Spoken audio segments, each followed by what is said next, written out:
에스더서를 함께 나눠볼 텐데, 에스더서 1장을 보시면요, 1장 1절에 보면 이 일은 아하수에로 왕 때에 있었던 일이니 아하수에로는 인도로부터 구스까지 127 지방을 다스리는 왕이라, 이렇게 이야기했어요. 이 아하수에로 왕이 실제 역사 인물입니다. 여기 지도를 보시면 페르시아 제국이라고 역사상 전 세계에서 아주 큰 대국을 4개 정도 이야기한다면, 이 고대 시대의 중세의 고대에 아수르가 있었고, 그 다음 바벨론이 있었고, 그 다음 가장 큰 영토 페르시아 제국, 그리고 그 다음에 그리스, 그리고 로마까지, 이렇게 큰 제국들이 역사상 전 세계를 지배했다고 보는 그런 제국들이 있었어요. 그 중에 이제 페르시아 제국 시대의 이야기인데, 이때 아하수에로 왕이라는 인물이 왕이 되었을 때 있었던 일들을 기록해 놓은 책입니다. 에스더서. 그런데 이 아하수에로 왕이 낯설게 느껴지지만 우리가 다 아마 거의 알고 있는 왕이에요. 어떤 왕이냐면, 이 에스더서의 배경이요, 이 영화 300의 배경이 됩니다.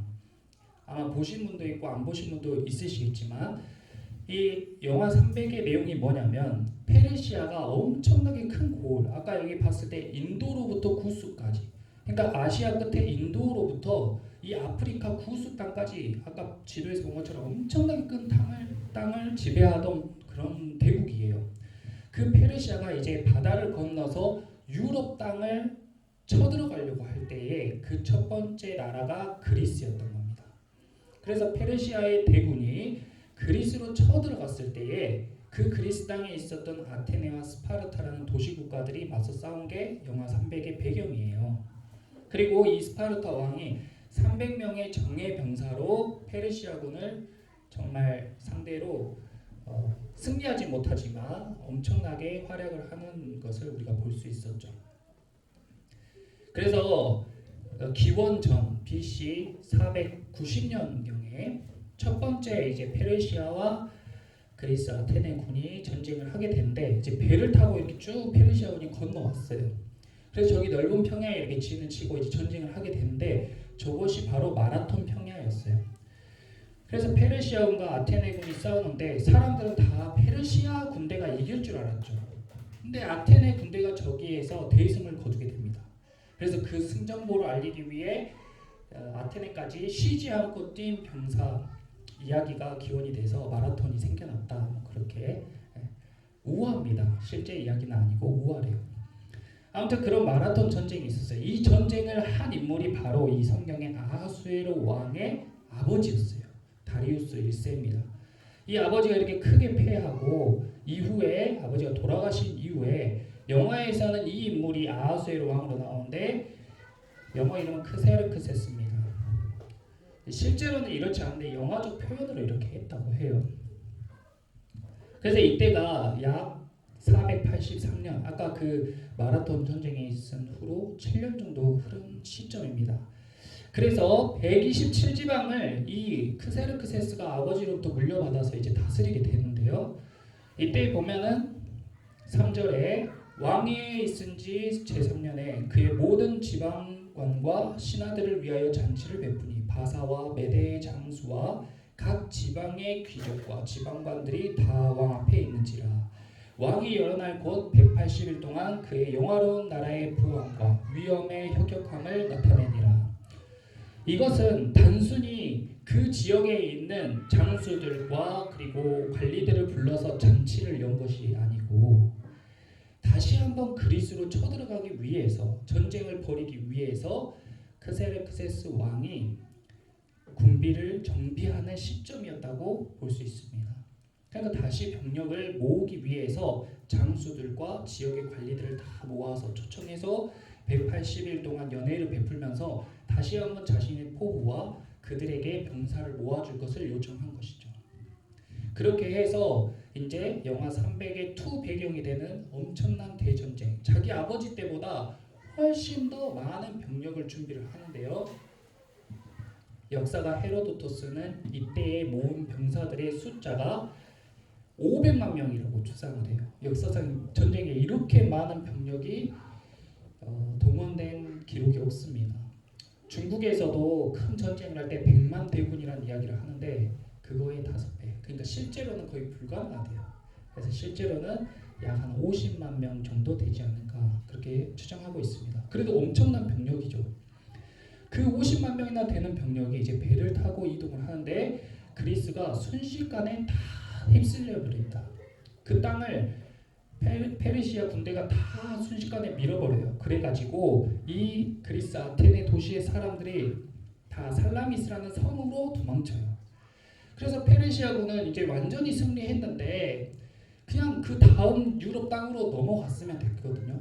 근데 이 크세르크세스가 아버지의 복수를 하겠다고 굳이 저 살라미스 섬으로 쳐들어간 거예요. 그래서 해전을 하게 됩니다. 이게 세계 4대 해전 중에 하나인 살라미스 해전이 돼요. 그래서 영화 302에서 보면은 이 해전을 엄청나게 다이나믹하게 표현했는데 수많은 페르시아 군대의 배들이 여기서 다 침몰해요. 그래서 크세르크세스가 대패를 하게 됩니다.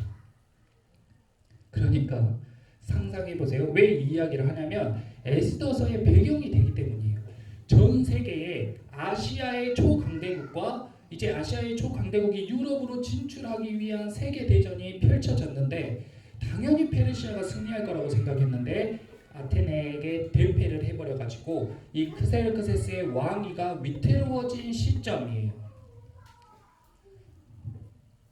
그런 시점이에요. 그런데 이때에 에스더서 1장에 보면 이 시점에 이제 군대가 끝나서 온 시점으로 봅니다. 근데 이 왕의 왕비였던 와스디 왕비가 남편의 말을 듣지 않으니까 이 남편이 화가 머리끝까지 난 거예요. 그래가지고 와스디 왕후를 폐위시켜버립니다.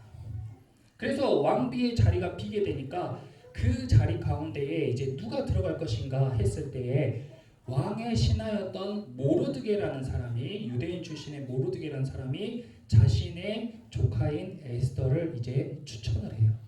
그래서 에스더가 마음에 들었던 왕이 자기의 후궁으로 이제 왕비로 이렇게 드리게 됩니다.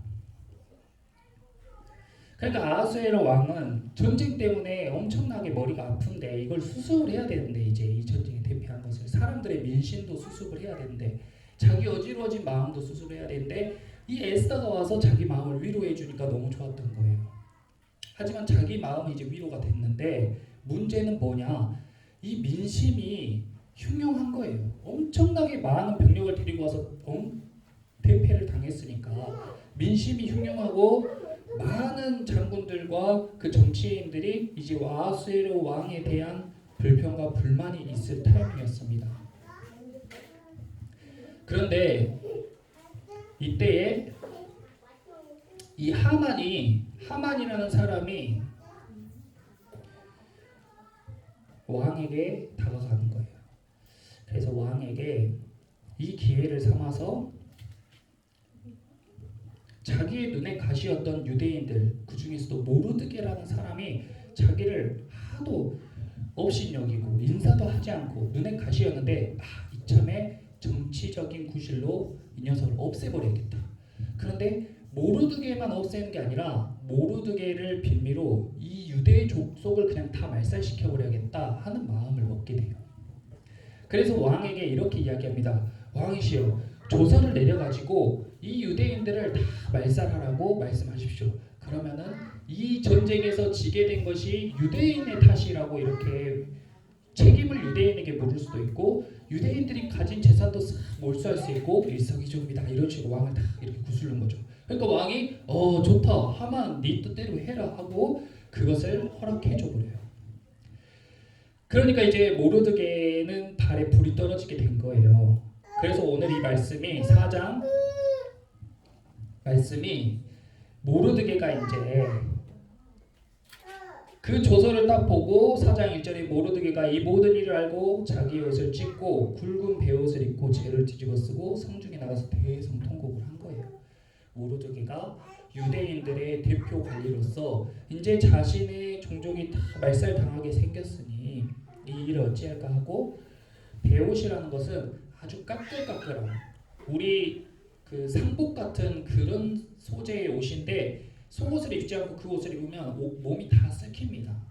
그만큼 자신의 그 원통함과 그 죄됨 같은 것들을 표현하기 위해 베옷을 입고 그렇게 막 통곡을 하는 거예요. 그러니까 자기 삼촌이 모르드게가 그렇게 고생스럽게 지내는 걸 보고 에스더가 마음이 안 좋잖아요. 그래서 무슨 일인지 알아봐라 했는데 이제 정황을 다 알려주니까 에스더가 이제 무슨 말인지 알겠는 거예요. 자기가 왕후니까 야 에스더야 너가 왕후인데 왕에게 좀 잘 좀 이야기해봐라 하고 모르드게가 편지를 보낸 거죠. 근데 에스더가 말하기를 뭐라고 했어요? 삼촌도 알다시피 왕이 부르지 않았는데 왕을 만나러 가는 사람은 왕이 금규를 내미지 않으면 다 죽습니다. 저도 지금 왕이 안 부른 지가 한참 됐어요. 저도 갈 수가 없어요. 그때에 모르드게가 이렇게 이야기한 거예요. 14절에 이때 내가 만일 잠잠하여 말이 없으면 유대인은 다른 데로 말미암아 노임과 구원을 얻으려니와 너와 내 아버지의 집은 멸망하리라. 네가 왕후의 자리를 얻은 것이 이때를 위함이 아닌지 누가 알겠느냐 하니 거기 이때를 위함이 아닌지 누가 알겠느냐 밑줄 그어보세요.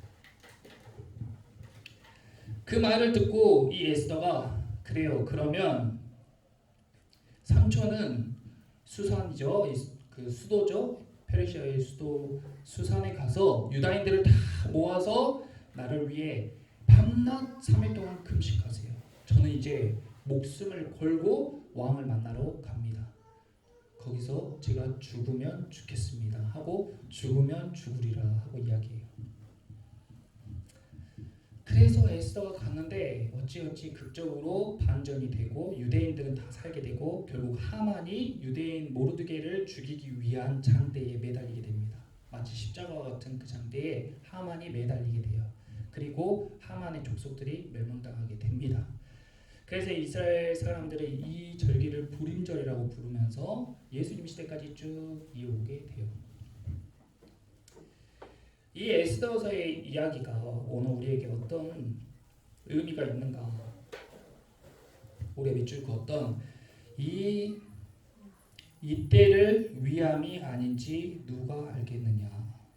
네가 지금 그 자리에 있는 것이 이때를 위함이 아닌지 누가 알겠느냐? 이것을 우리가 오늘 한번 같이 생각해 보는 거예요. 오늘 말씀의 제목이 희생과 헌신을 통해서 공동체를 지키는 것.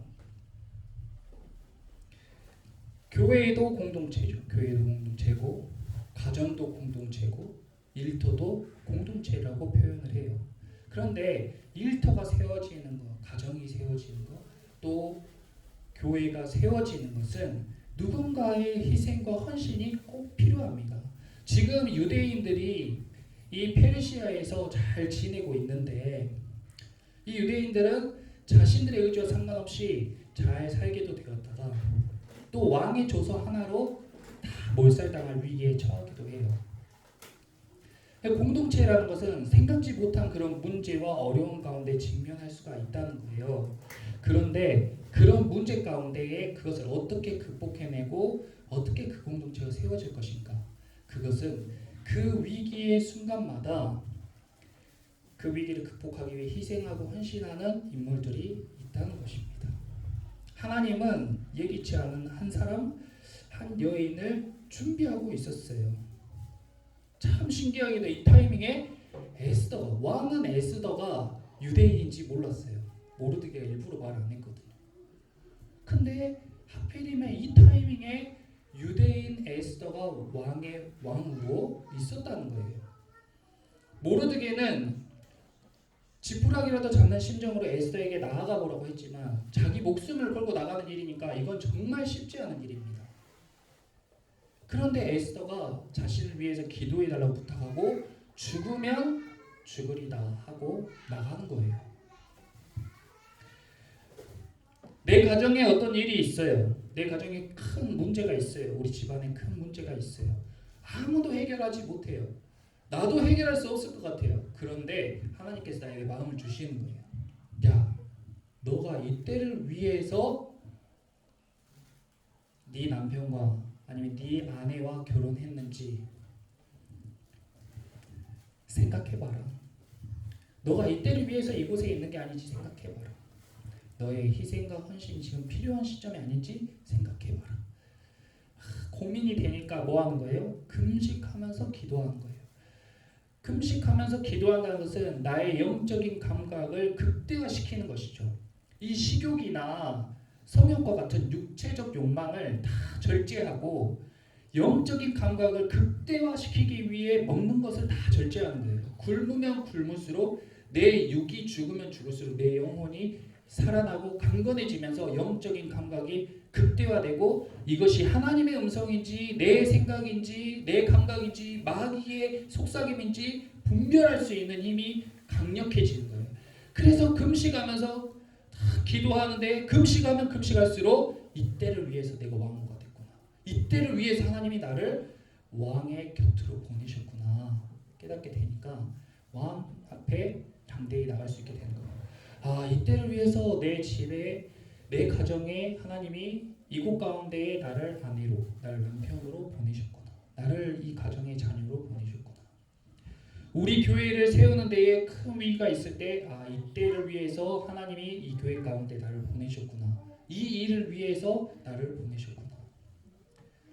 이번 주에 우리가 부활주일을 준비를 하는데 부활주일에 제가 아무것도 없이 그냥 심플하게 예배를 드리려고 했는데 우리 성도분이 이 강당 꾸미는 거랑 이런 것들 다 상의해서 준비를 해주시잖아요. 이때를 위해서 하나님이 나를 부르셨구나.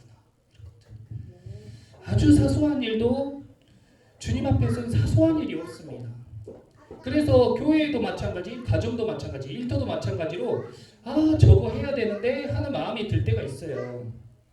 중요한 일에만 있는 게 아니라 일상에서도 마찬가지입니다.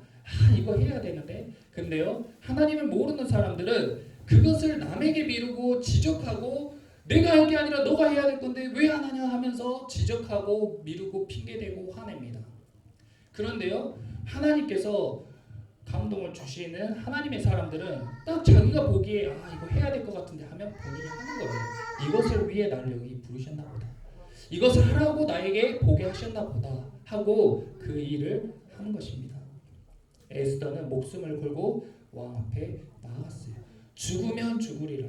여러분 신앙생활이라는 것은 생명을 담보로 하는 거예요.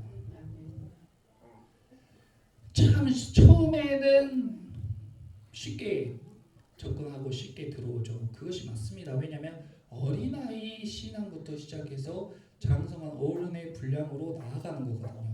근데 아기 예수는 마구간에서 태어나서 극진한 보살핌을 받고 사랑받으며 지혜가 자란 아이로 키워지지만 장성한 분량의 예수님은 십자가를 향해 뚜벅뚜벅 걸어가는 거예요.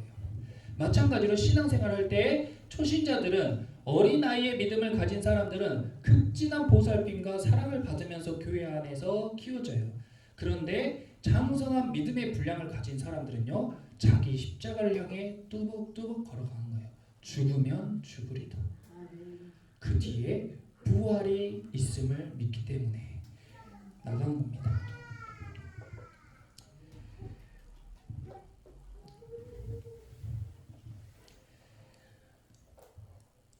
나는 지금 공동체를 위해 무엇을 헌신하고 있는가? 여러분이 가진 시간은 이때를 위한 것이 아닙니까?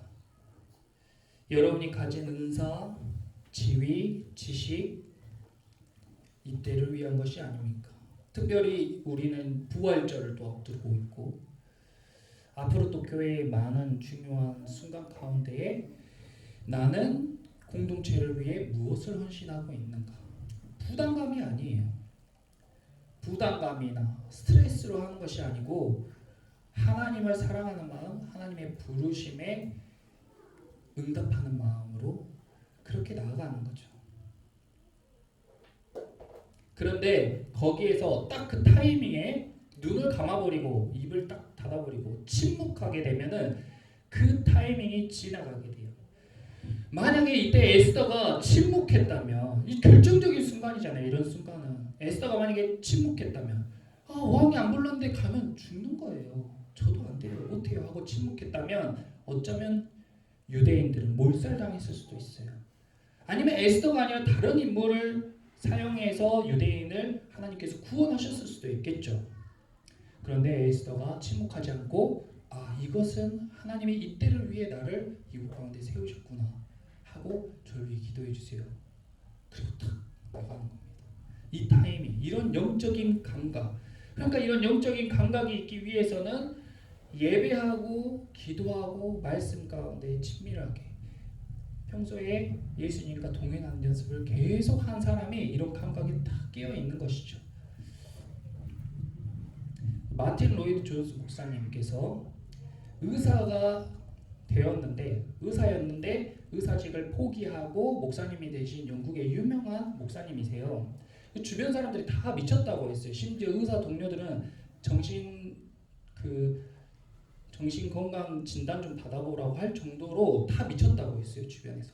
근데 이 그것도 의사로서 촉망받던 그분이 의사직을 포기하고 복음을 전하는 일에 이제 헌신하기 위해 목사가 되었는데, 그분이 설교하실 때에 계속 똑같은 복음, 믿음, 구원, 심판, 예수 그리스도 똑같은 주제를 계속 설교하는 거예요. 저희는 그래도 수요일 주일만 예배를 드리잖아요. 근데 일반 교회에는 새벽 예배부터 매일매일 예배가 있어요. 근데 매일매일 똑같은 설교를 계속 듣는 거예요. 그래서 어떤 성도가 이제 목사님께 물었습니다. 목사님, 왜 목사님은 그렇게 의사기 때문에 지식도 많고 할 말도 많을 텐데 맨날 똑같은 말만 그렇게 하세요? 그러니까 그 목사님이 하시는 말씀이, 복음은 들을수록 새로워지고 예배는 들을수록 더 새롭다는 겁니다. 그래서 우리는 지식으로 이걸 아는 게 아니에요. 내가 밥을 안 먹으면 배고프잖아요. 잠을 안 자면 졸립잖아요. 마찬가지로 예배를 드리는 것도 내가 뭐 새로운 지식을 얻기 위해서가 아니고 내 더러워진 영을, 내 죽어가는 영혼을 다시 한번 살리는 활동으로 예배를 드리는 거예요. 기도하고 말씀이 있는 거예요. 복음을 듣는 것도 내 죽은 생명을 살리기 위해서, 내 안에 꺼져가는 예수 그리스도의 불씨를 다시 태우기 위해서 복음을 듣는 거예요. 그리고 살아갈 힘을 얻고 다시 한번 깨닫죠. 내 힘으로 하는 게 아니라 주님께서 하시는 것이구나. 나는 그렇게 주일날 듣고 갔어도 수요일에 또 깨닫는 거예요. 내가 이것을 또 내 힘으로 하려고 했구나. 내 지혜로, 내 경험으로, 내 생각대로, 내 자아대로, 내 판단대로 하려고 했구나. 하나님께서 하시도록 내가 내어드려야 되는데, 하나님의 뜻은 무엇인지 내가 구했어야 되는데, 예수님이라면 이때 어떻게 했을지 내가 기도해서 응답받았어야 되는데 그렇게 하지 못하고 또 한 번 내가 이것을 평생 하는 겁니다. 평생 하면서 오르락 내리락 하면서 쭉쭉쭉쭉쭉 시간이 지나 보면은 성장해 있는 거예요. 그렇게 성장하는 겁니다. 이런 결단 없이 사소한 이 수요일에 볼 일도 있고 일정도 많고 피곤하고 이런 시간에 결단해서 예배의 자리 나오는 이런 사소한 결단부터 시작해서 에스더와 같이 목숨을 거는 결단. 근데 일상 가운데 이런 헌신과 결단을 해본 사람이 결정적인 순간에도 하나님을 위해서 생명까지 내어드릴 수 있는 거예요. 뭐 주일날 아니면 수요일날 예배 드리는 거, 그리고 일상에서 우리가 예물 드리는 거, 섬기는 거, 봉사하는 거, 이런 것들은 차일피일 미루면서 나중에 예수님 오시면 내가 생명을 드릴게요, 그것은 어린아이의 약속과 같은 헛말입니다. 절대 그런 일은 안 일어나요.